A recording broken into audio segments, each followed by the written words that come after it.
Today, I'm at Conroe Memorial Park Cemetery in Conroe, Texas, looking for a grave of a famous little boy who lived his entire life in a bubble.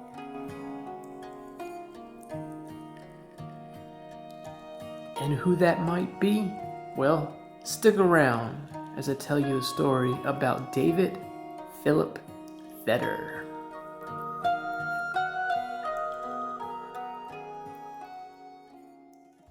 Carol and David Vetter Jr. had their first son named David Joseph Vetter III on May 5, 1970, and was born with severe combined immune deficiency, aka SCID, which is a rare disorder by mutations in the different genes involved in a development and function of infection-fighting immune cells.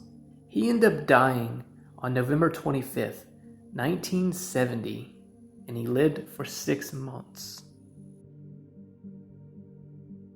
The parents were heartbroken and were unsure if they wanted to try again. 8 weeks after their first son died, the Vetters went to the hospital to talk to a doctor about having another child.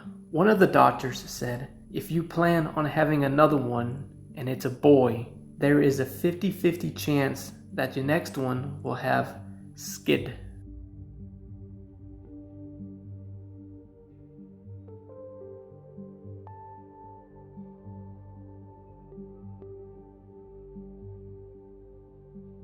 The doctor referred them to Dr. Raphael Wilson, who had some experience working with SCID patients. Dr. Raphael Wilson explained that he had some success with 2 patients that had SCID and used a device called sterilized plastic incinerator. This device would keep him safe from anything. Keep in mind that the Vetters had a daughter. She will come into the story later on.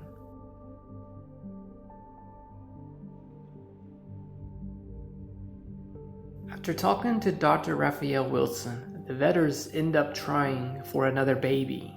David Phillip Vetter. He was born on September 21st, 1971 in Houston, Texas. 20 seconds after David was born, he was transferred to the sterilized operating room and placed into a bubble. This is where David, their second son, would spend the rest of his life inside.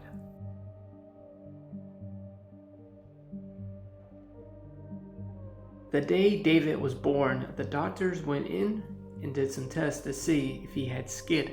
A week later, the Vetters got a call from the doctor and were asked to come in. David Phillip Vetter was diagnosed with SCID. The parents were devastated once again. Dr. Raphael Wilson said not to worry, "I will find a way to cure this, so your son will have a normal life." As time went on, David spent 6 years inside the bubble. And you might be thinking, how can he eat, drink, use the bathroom, or whatever else?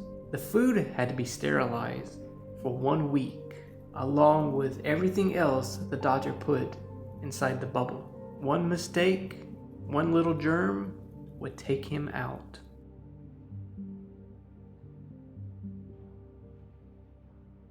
In 1977, a group of developers from NASA came up with a $50,000 suit to help David adventure outside for a short period of time. David was so happy to be able to get out of his bubble after all those years and able to play with his sister or just help his parents water the grass. Eventually, David had to go inside the bubble as the suit wasn't meant to stay out 24/7.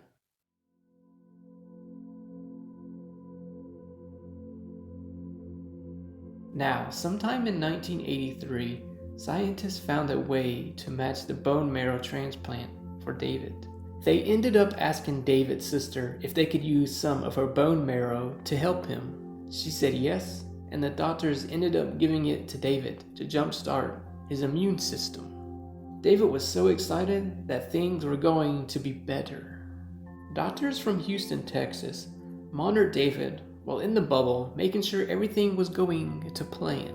Things were looking up for David until he got sick for the first time ever in his life. Things started to take a turn. He had a fever and then internal bleeding.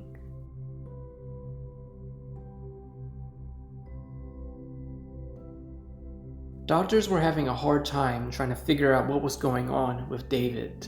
They did test after test. Eventually, they asked David if he'd mind coming out of the bubble to see if this thing actually worked. David said yes, and then he was out of his bubble.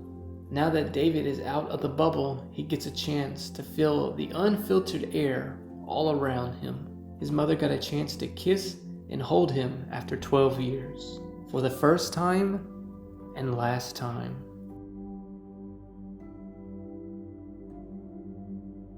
15 days after leaving his bubble, David then slipped into a coma, never waking up.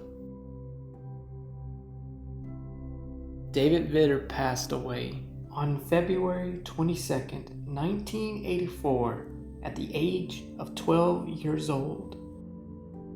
David's autopsy came back with cancerous tumors all throughout his entire body.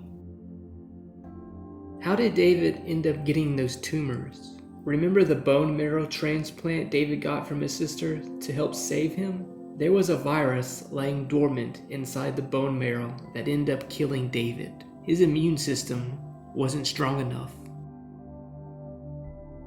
This led to a discovery that a virus can cause cancer inside the human body.